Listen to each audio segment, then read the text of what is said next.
Kumusta ka, kapatid? Naranasan mo na ba yung pakiramdam na parang hanggang kisame lang ang iyong mga dalangin? Yung parang nagsasalita ka lang sa hangin at walang nakikinig? Maraming Kristiyano ang panghinaan ng loob dahil pakiramdam nila ay hindi effective ang kanilang prayer life. Ngunit ang panalangin ay hindi lang basta paghiling. Ito ay pakikipag-ugnayan sa ating Ama.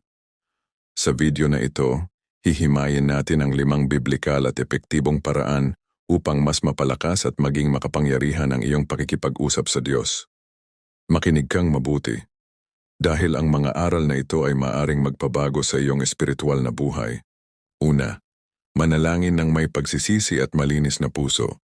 Ang unang hadlang sa isang epektibong panalangin ay ang kasalanang hindi natin sinusukuan.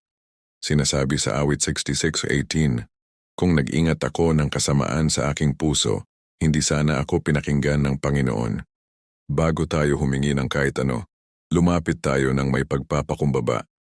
Aminin natin ang ating mga pagkakamali. Ang panalangin nagsisimula sa pagsisisi ay nagbubukas ng pintuan ng langit. Kapag malinis ang ating puso, walang blockage o harang sa komunikasyon natin sa Diyos. Tandaan, hindi perpekto ang hinahanap ng Diyos, kundi isang pusong tapat at nagsisisi. Pangalawa, ayon ang panalangin sa kalooban ng Diyos. Minsan, ang ating mga panalangin ay hindi nasasagot dahil ito ay pansarili lamang o selfish motives. Sabi sa Santiago 1:3, "Humingi kayo at hindi kayo tumatanggap, sapagkat humihingi kayo ng may masamang layon." Paano natin malalaman ang kanyang kalooban? Sa pamamagitan ng pagbabasa ng kanyang salita, ang Biblia. Kapag ang idinadalangin mo ay ayon sa pangako ng Diyos, may katiyakan ka.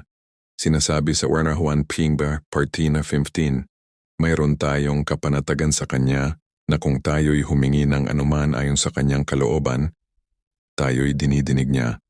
Imbes na sabihing, "Lord, ibigay mo ito sa akin," kadang subukang sabihin, "Lord, kung ito ang makakabuti sa akin at ayon sa iyong plano, mangyari nawa ang iyong kalooban." Pangatlo, manalangin ng may matibay na pananampalataya. Ang panalangin na walang pananampalataya ay parang sasakyan na walang gasolina. Hindi ito aalis sa kinatatayuan nito. Sinabi ni Jesus sa Mateo 21:22, "Anumang hilingin ninyo sa panalangin, kung kayo'y naniniwala, ay tatanggapin ninyo." Ang pananampalataya ay hindi lang pag-asa. Ito ay ang katiyakan na gagawin ng Diyos ang kanyang pangako kahit hindi mo pa nakikita. Huwag kang manalangin na parang nagbabakasali lang. Manalangin ka na parang alam mong hawak na ng Diyos ang solusyon. Kapag nagdududa tayo, para tayong alon sa dagat na itinutulak ng hangin. Maging matatag sa iyong paniniwala na ang Diyos na kinakausap mo ay ang Diyos na lumikha ng lahat. Pang-apat, maging masigasig at huwag sumuko. Marami sa atin isang beses lang nanalangin, kapag hindi agad nakuha ang sagot, tumitigil na. Pero itinuro ni Jesus ang talinghaga tungkol sa makatwirang balo, upang ipakita na dapat tayong laging manalangin at huwag manghina. Sa 1 Thessalonica 5:17, maikli lang ang utos. Manalangin ng walang patid. Hindi ibig sabihin na winamati-4 oras kang nakaluhod, kundi ang iyong puso ay laging nasa state of prayer. Ang pagiging masigasig sa panalangin ay nagpapakita sa Diyos kung gaano ka kaseryoso sa iyong hinihiling. Minsan, sinusubok lang ng Diyos ang iyong tiyaga bago niya ibigay ang pinakamalaking himala sa buhay mo. Panglima, matutong makinig at maghintay sa katahimikan. Ang panalangin ay two-way street. Hindi ito monologue kung saan ikaw lang ang nagsasalita. Minsan ang pinaka-epektibong bahagi ng panalangin ay ang pananatiling tahimik sa presensya ng Diyos.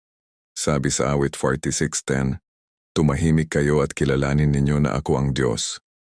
Pagkatapos mong sabihin ang lahat ng laman ng iyong puso, bigyan mo ng pagkakataon ng Diyos na sumagot. Makinig ka sa bulong ng banal na espiritu. Minsan ang sagot ay hindi dumarating sa malakas na tinig, kundi sa isang payapang pakiramdam o sa isang bersikulo na bigla mong mababasa. Ang epektibong prayer life ay marunong maghintay sa tamang oras ng Panginoon. Kapatid, ang panalangin ay ang iyong lifeline. Huwag mo itong ituring na obligasyon, ituring mo itong pribilehiyo. Isipin mo, ang hari ng mga hari ay handang makinig sa iyo anumang oras.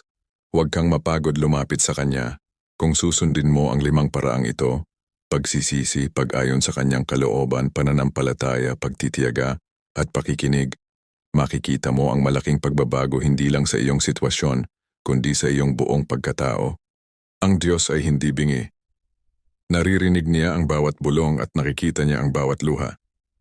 Magtiwala ka, dahil ang panalangin nagmumula sa tapat na puso ay laging may kalakip na himala.